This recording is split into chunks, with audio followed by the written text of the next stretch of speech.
Welcome to this quick guide where I'm going to show you how to create a new Gmail account on Android.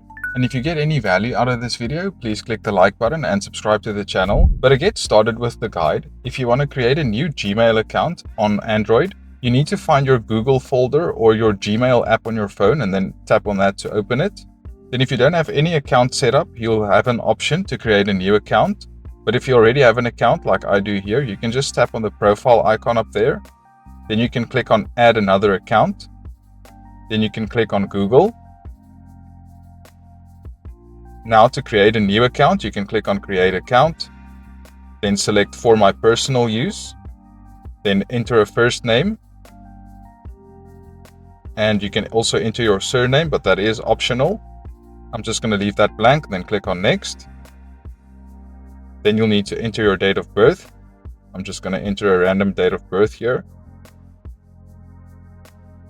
Then you'll also need to select your gender, then tap on next.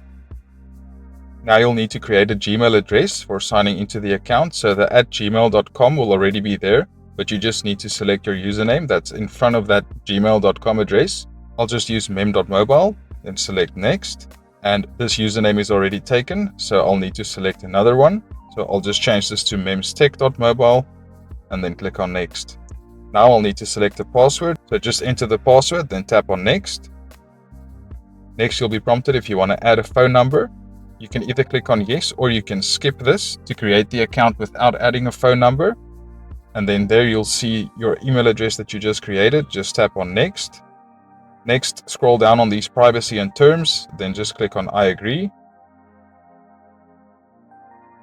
And once that's done, your new Gmail account will be created.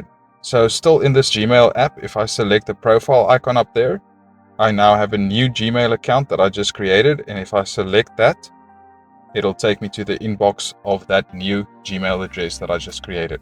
So I hope this quick guide's been useful. Please like the video and I'll see you in the next one.